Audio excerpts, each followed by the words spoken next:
My dear students, তোমরা সবাই কেমন আছো? লকডাউন যেহেতু এক্সটেনশন হয়েই চলেছে, আমাদেরকে পড়াশোনা তো চালিয়ে যেতে হবে। সেই জন্য আমরা আজ থেকে ইউটিউবের মধ্যে দিয়ে 11-12 ফিজিক্সটা যতটা সম্ভব আগিয়ে নেওয়া যায় আগিয়ে নিয়ে যাওয়ার চেষ্টা করছি। তাহলে আজকে ক্লাস 12-এর যে ফার্স্ট টপিক ইলেকট্রোস্ট্যাটিক্স সেটা পড়ার চেষ্টা করছি। ইলেকট্রোস্ট্যাটিক্স এর ফার্স্ট যে চ্যাপ্টার প্রিলিমিনারি কনসেপ্ট, যে ইলেকট্রোস্ট্যাটিক্সের ধারণা, কোথা থেকে ইলেকট্রোস্ট্যাটিক্স এলো, তো এইগুলো নিয়ে আজকে আমরা জানার চেষ্টা করছি।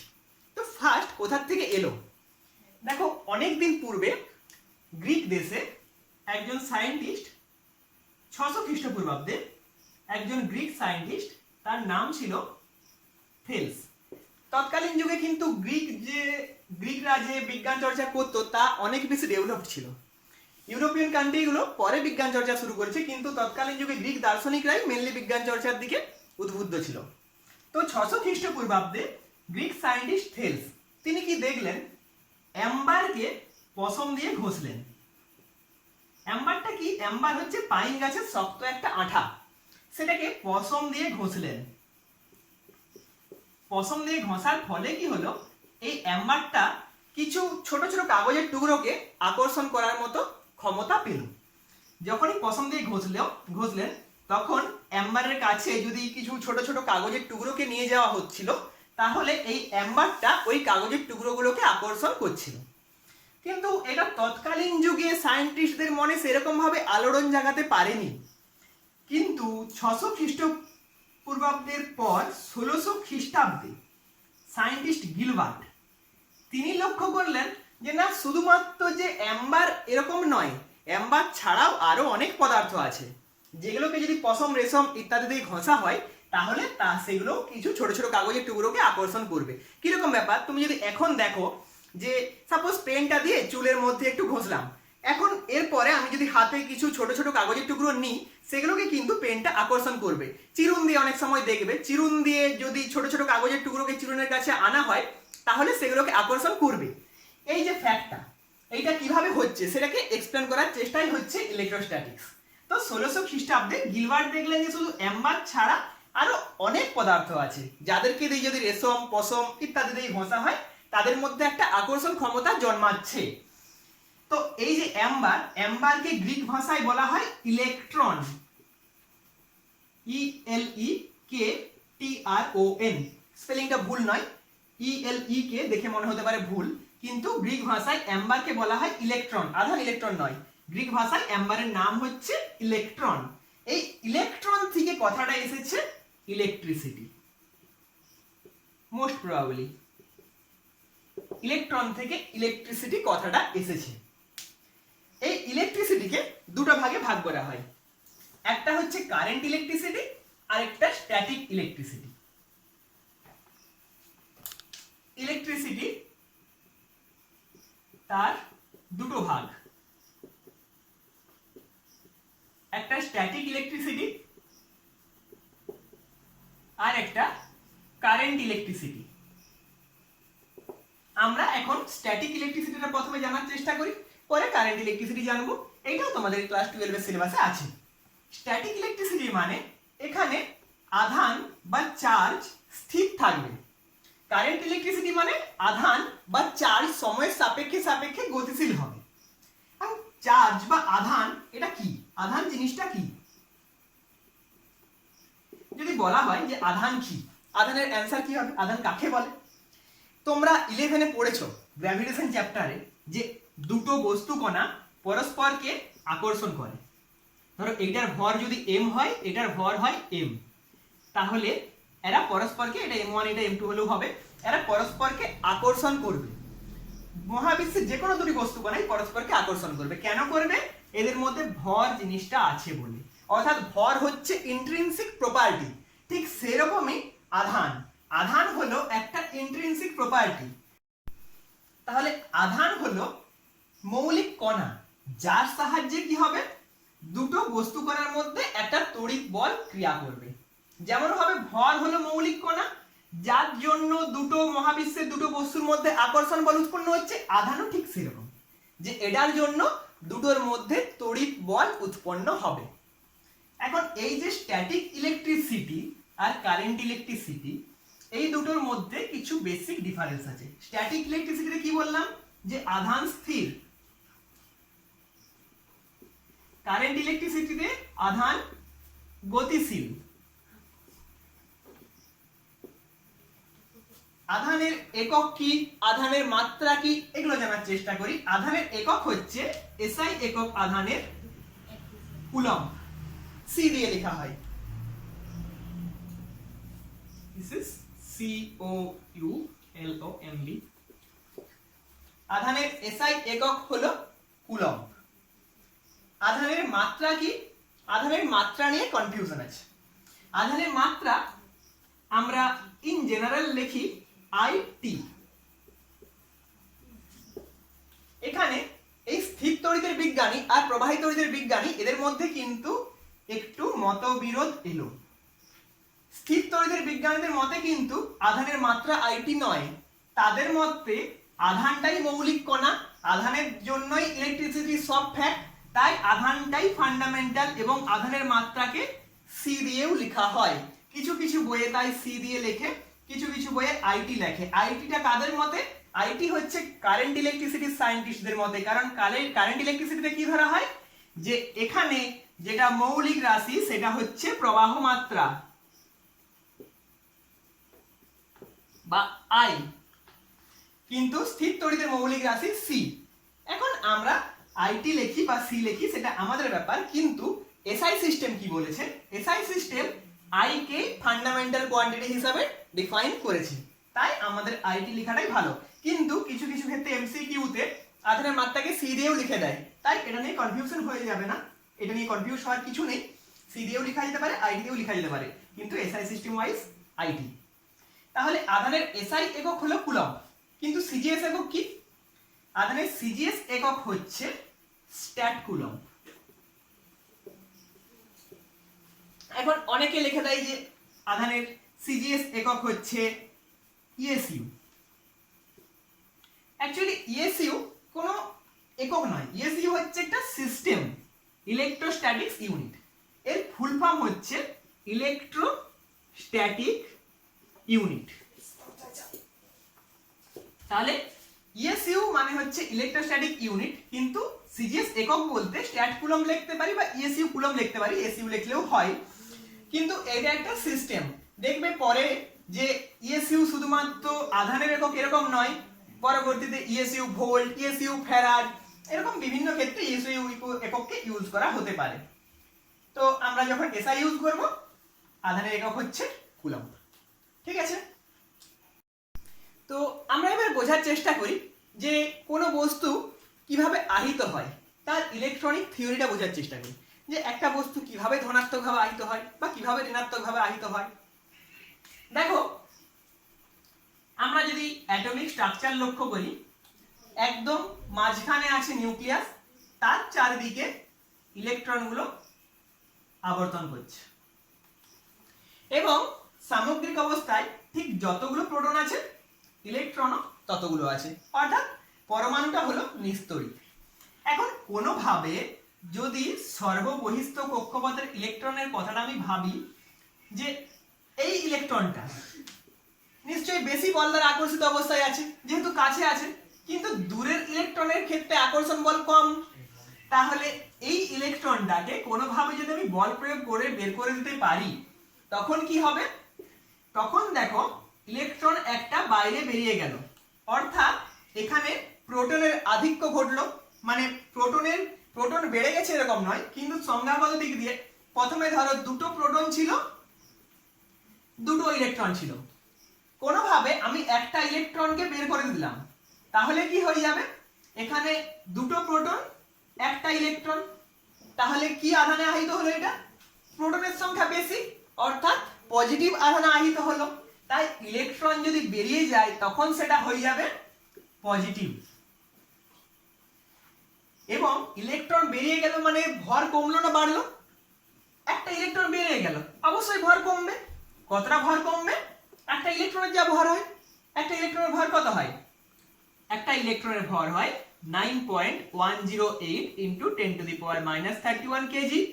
তাহলে ঠিক যতগুলো ইলেকট্রন বেরাবে ততটা ভর কমবে। এরপর যদি ইলেকট্রন কোনোভাবে ধরো বেরিয়ে গেল মানে সেটা তো আর ধ্বংস হয়ে গেল না, সেটা কোনো পদার্থের মধ্যে গেল, অর্থাৎ কোনো পদার্থ যদি ইলেকট্রনকে গ্রহণ করে তখন কি হবে?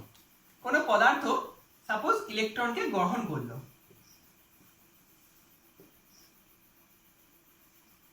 একটা ইলেকট্রন এলো, প্রথমে এখানে 4টা ইলেকট্রন ছিল, 4টা প্রোটনও ছিল, পরমাণু সামগ্রিক অবস্থায় নিস্তড়িত, একটা ইলেকট্রন সে গ্রহণ করলো মানে ইলেকট্রনের আধিক্য ঘটলো, ইলেকট্রনের আধিক্য ঘটলো মানে এটা হয়ে গেল কি নেগেটিভ। ঠিক আছে, তাহলে এখানে এর ভরটা বাড়বে না কমবে? অবশ্যই ভর বাড়বে, কারণ যত ইলেকট্রন বাড়বে তত তো ভর বাড়বে, যতগুলো ইলেকট্রন প্রবেশ করবে ঠিক ততটাই ভর বাড়বে। এইটা হচ্ছে ইলেকট্রনিক থিওরি, যে একটা কোনো বস্তু কিভাবে ধনাত্মক বা ঋণাত্মক ভাবে আহিত হয়।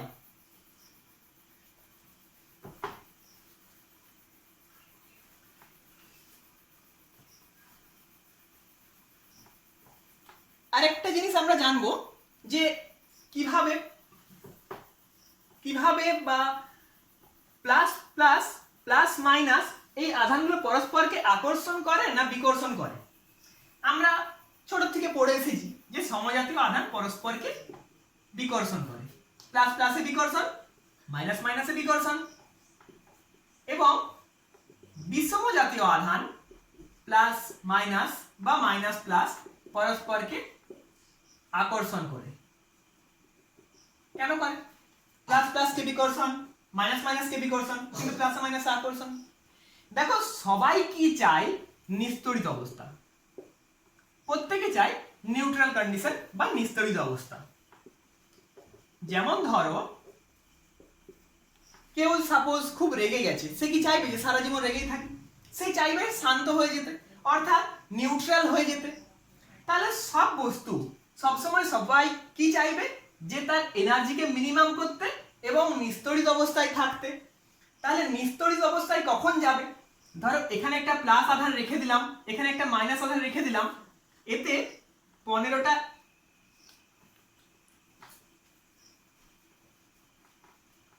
তাহলে এর আধান ধরো প্লাস 15 কুলম, এর আধান মাইনাস 15 কুলম। তাহলে কি চাইবে? যে এরা যদি পরস্পরকে আকর্ষণ করে টাচ করে নিতে পারে তাহলে এদের আধানটা হয়ে যাবে 0 বা নিস্তড়িত। এই জন্য প্লাস মাইনাস কে রাখলে নিস্তড়িত হয়ে যায়। এভাবে তুমি ভাবতে পারো, সাপোজ তুমি ধার নিয়েছো, 10 টাকা ধার নিয়েছো, এখন তুমি কি চাইবে যদি 15 টাকা কোথাও থাকে তো অবশ্যই এটা কালেক্ট করতে? তাহলে কি হবে? 10 টাকা ধারটা কমে যাবে এবং 5 টাকা তোমার কাছে এক্সট্রা চলে আসবে। তুমি কি চাইবে যে আরো 10 টাকা ধার করি দিয়ে -20 করি? সেটা তো চাইবে না। ঠিক সেরকম ভাবে যখনই প্লাস আর মাইনাসকে কাছাকাছি আনা হবে তারা চাইবে আকর্ষণ করে, এবং আকর্ষণ এতটাই করে নেওয়ার চেষ্টা করবে যে কোনো বাধা না থাকলে তারা পরস্পরকে অ্যাট্রাক্ট করে একদম জুড়ে যাবে একে অপরের সঙ্গে। তার ফলে কি হবে? আধানটাকে যতটা সম্ভব মিনিমাইজ করা যায় মিনিমাইজ করা গেল। ঠিক আছে, এই কারণে প্লাস প্লাসকে বিকর্ষণ করবে, মাইনাস মাইনাসকে বিকর্ষণ করবে, প্লাস মাইনাসকে আকর্ষণ, মাইনাস প্লাসকে আকর্ষণ। এই আধানের কিছু গুরুত্বপূর্ণ ফ্যাক্ট আছে। কি গুরুত্বপূর্ণ ফ্যাক্ট? 3টে প্রপার্টি আছে। প্রথম, principal of conservation of charge. Principle of conservation of charge.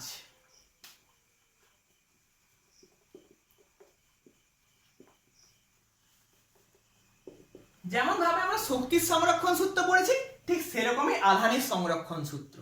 শক্তির সংরক্ষণ সূত্র কি ছিল? যে শক্তিকে সৃষ্টি বা ধ্বংস করা যায় না, শুধুমাত্র এক বডি থেকে অন্য বডিতে নিয়ে যাওয়া সম্ভব।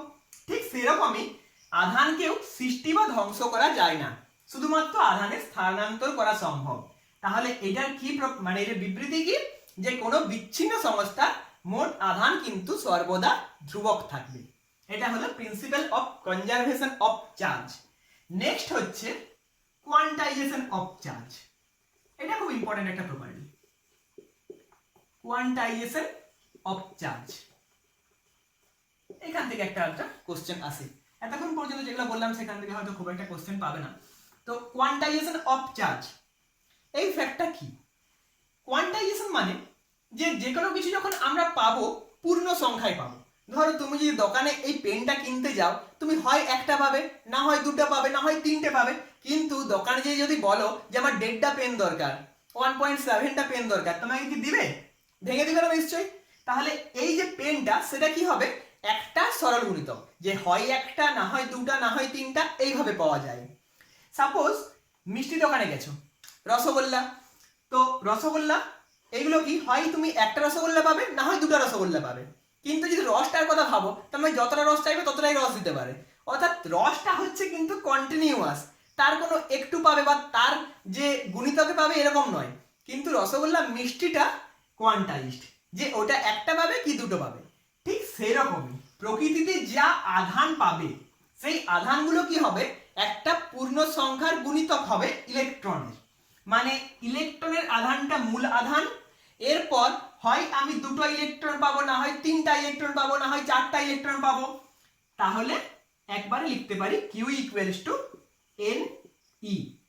এর কারণও আছে। ইলেকট্রন কি বললাম যে হয় বেরিয়ে যাবে, না হয় প্রবেশ করবে, তাহলে প্লাস বা মাইনাস হবে।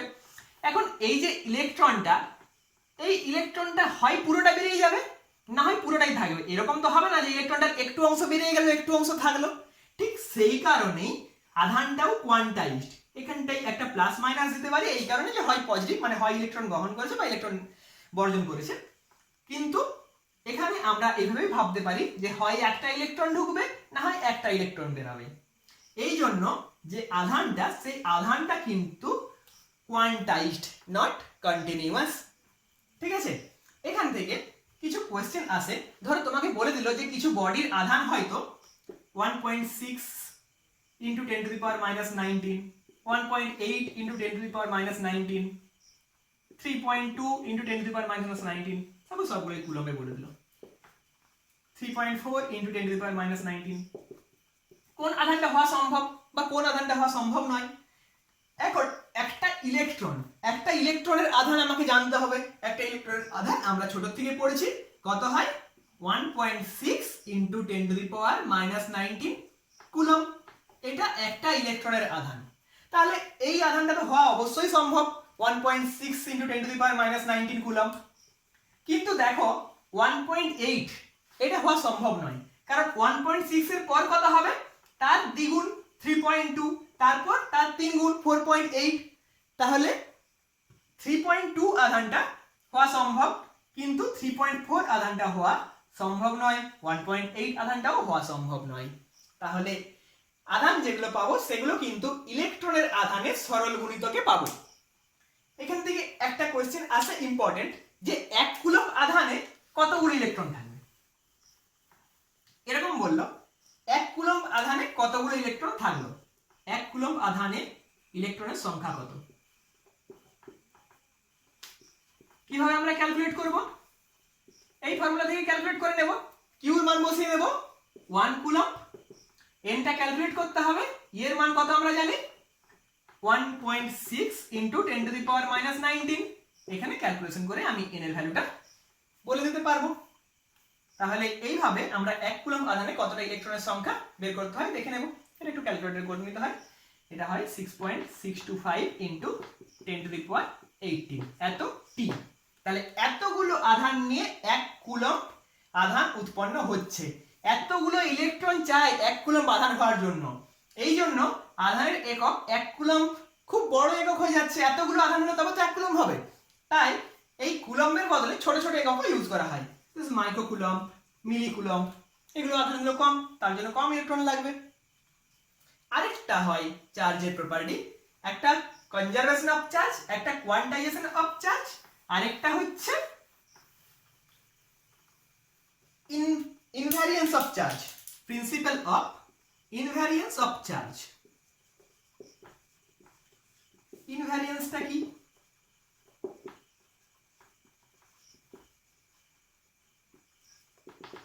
ইনভ্যারিয়েন্স অফ চার্জ কোন ক্ষেত্রে ইনভ্যারিয়েন্স? আমরা ক্লাস 11 এ পড়েছিলাম যে ভর সেটা কিন্তু বেগের সাথে সাথে পরিবর্তনশীল। এই রিলেশনে এটা আপেক্ষিকতাবাদের একটা খুব ইম্পর্টেন্ট রিলেশন, যে m equals to m0 by root over of 1 minus v square by c square. m0টা কি স্থির অবস্থায় ভর, mটা কি v বেগে চলমান অবস্থায় ভর। মানে আমি এখন দাঁড়িয়ে আছি, এখন একরকম বেগ, আমি যদি চলতে শুরু করি তখন কিন্তু আমি এখন দাঁড়িয়ে আছি, এখন আমার একরকম ভর, আমি যদি চলতে শুরু করি তখন কিন্তু আমার ভরটা পরিবর্তিত হবে, সেটা v এর উপরে ডিপেন্ড করবে। ইন জেনারেল ভিটা খুব ক্ষুদ্র হয় c এর চেয়ে, তাই v বাই c টা মাচ মাচ লেস দেন 1, সেই জন্য এই টার্মটাকে আমরা নেগলেক্ট করে দিই। কিন্তু যদি ভিটা c এর কাছাকাছি হয় তখন m টা খুব বেশি ভাবে, মানে খুব অনেকটা চেঞ্জ হয়ে যায় m টা। কিন্তু আধানের ক্ষেত্রে যদি ভাবি, আধান ইনভ্যারিয়েন্ট থাকে, অর্থাৎ যতই আধানকে বেগে নিয়ে যাওয়া হোক কিউ কিন্তু অলওয়েজ কিউ, আধানের কোনো পরিবর্তন হয় না। দেখো দুটোই ইন্ট্রিনসিক প্রপার্টি, কেন ভরের সঙ্গে তুলনা করা হলো? ভর ইন্ট্রিনসিক প্রপার্টি। আমরা গ্র্যাভিটেশনে পড়েছি যে দুটো বস্তু কণা পরস্পরকে আকর্ষণ করে, সেটা ভরের জন্য। কিন্তু কিউ ও ইন্ট্রিনসিক প্রপার্টি, এম এর চেঞ্জ হচ্ছে, কিউ চেঞ্জ হচ্ছে না, সেই জন্য এই তিনটে প্রপার্টি চার্জের খুব ইম্পর্টেন্ট। তাহলে আজকে আমরা যে তিনটে সূত্র পড়লাম, একটা হচ্ছে মোট যে আধানের পরিমাণ Q equals to always constant, আর কোনো বিচ্ছিন্ন সংস্থার অবশ্যই Q equals to plus minus n e, আর Q rest equals to Q moving. এই তিনটে সূত্র পড়লাম। কিউ ইকুয়ালস টু কনস্ট্যান্ট, এটা কিন্তু সার্বজনীন বা ইউনিভার্সাল, কোনো বিচ্ছিন্ন সংস্থার মোট যে আধান সেটা অবশ্যই ধ্রুবক থাকবে। তাহলে আজকে আমরা এইটুকুই রাখি, জাস্ট ইন্ট্রোডাকশন।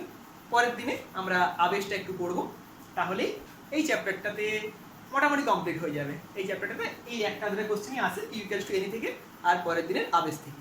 ঠিক আছে, পরের দিনে আমরা আবেশটা একটু পড়ে নেব। ঠিক আছে, থ্যাংক ইউ।